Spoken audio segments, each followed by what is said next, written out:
Please be aware, in this podcast series we talk about all areas of safeguarding, which some people may find upsetting. So please make sure you're okay listening to today's topic. Be mindful of those around you, such as children, that you might not want to listen in. Hi, I'm SSS Safeguarding Director Sam Preston. And I'm former head teacher and content author Sarah Spinks.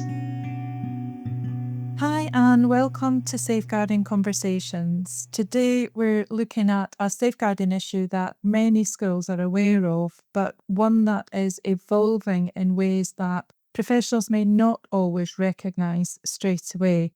That's county lines exploitation. And what we're focusing on today is a shift that safeguarding professionals are increasingly getting concerned about. We're seeing a lot of it. And that's the growing number of girls being targeted by county lines gangs. Recent police operations give us a sense of the scale of the problem. In the latest national county lines crackdown, which at the time of recording was a couple of weeks ago, more than 2,000 people were arrested and the police identified around 800 children who needed safeguarding support. So what is county lines? So it's a term that's used when organised gangs exploit children and vulnerable people to transport and sell drugs across towns, rural areas and coastal communities. But it's important to understand that county lines is rarely just about drugs. The exploitation often includes coercive control, sexual exploitation, and serious violence, which includes knife crime. Yeah, and I think because of the serious safeguarding risks involved, county lines is specifically referenced in Keeping Children Safe in Education, KCSLE, as an area that all school staff should understand. Yeah, exactly. I mean, every adult working in education needs to recognise that county lines is fundamentally a safeguarding issue, not simply a criminal justice issue. And one of the biggest shifts we're seeing is who gangs are targeting. I think when many people picture county lines exploitation, they have this kind of visual image of teenage boys involved in drug dealing. But increasingly, girls and young women are being deliberately targeted by these gangs, and there's a strategic reason for this. Gangs often view girls as what they call hidden assets. They believe girls are less likely to be stopped by the police and therefore less likely to attract suspicion. So I suppose the exploitation becomes even more hidden then, doesn't it? It does say that, and girls are sometimes used to transport drugs or cash because gangs think they appear less suspicious than boys. You know, in gang language, they are sometimes referred to as invisible mules. And the gangs deliberately recruit girls with no previous police record, using them to travel by train or bus, rent properties, or even hire vehicles in order to avoid detection. I suppose, and very often this exploitation overlaps then with other forms of abuse. It really does say that. And for many girls, involvement in county lines becomes closely linked with child sexual exploitation, CSA. Girls may be initially groomed into what appears to be a relationship with an older gang member. That relationship is then used to manipulate and coerce them into criminal activity. I suppose what begins as grooming then can very quickly become exploitation. Exactly. And this transition rarely happens suddenly. It usually follows a recognisable grooming pattern. The cycle often begins with grooming and attention. Girls may be given gifts, money, expensive clothes. They may be made to feel valued and protected.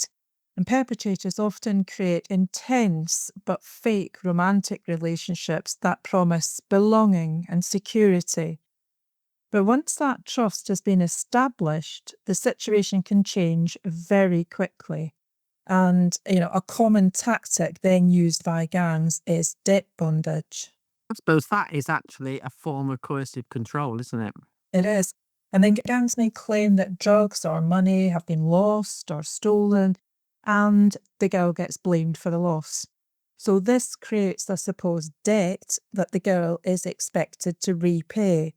So that debt is then used to force her into increasingly dangerous activity. Another serious risk is the use of what they call trap houses. And these are properties used by gangs to store and to sell drugs. And girls may be forced to stay in these locations, often far away from their home communities. In these environments, they can face sexual assault, physical violence, and extreme neglect. I suppose because they're away from home and support networks that usually be there, they're particularly vulnerable in these situations. Yeah, I mean, isolation, it's used. It's a powerful control tactic. And one of the most powerful weapons gang use is the shame and fear. So girls involved in county lines may not see themselves as victims. Because they've been involved in criminal activity, they often feel responsible or believe they'll be blamed. And this then makes them far less likely to ask for help.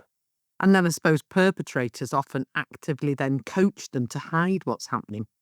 Yeah, they really do. They're told exactly what to say if questioned by parents, teachers, or police, which means the warning signs can be really subtle. However, there are some common indicators that professionals should be aware of, and these might include, as I mentioned earlier, unexplained high value possessions such as new phones, jewellery, or expensive clothes, having multiple phones and receiving constant calls or messages, frequent unexplained absences, going missing overnight or returning home late, distancing themselves from long-term friends and forming new relationships with older individuals, or signs of physical harm, appearing dishevelled or evidence of drug use. And often, I suppose, these indicators appear together rather than just on their own, don't they? And very Yeah. similar to CSE as well. They are, and that's really what makes it difficult. But I think we have to remember we're not trying to put a label on the abuse. It's recognising that when you're seeing those indicators, it's putting county lines on the radar that you actually think, could it be? Yeah, It's exactly. it's about recognising patterns rather than, an isolated incident or incidents. And I suppose one of the most important things to remember is that children involved in county lines are not simply making poor choices.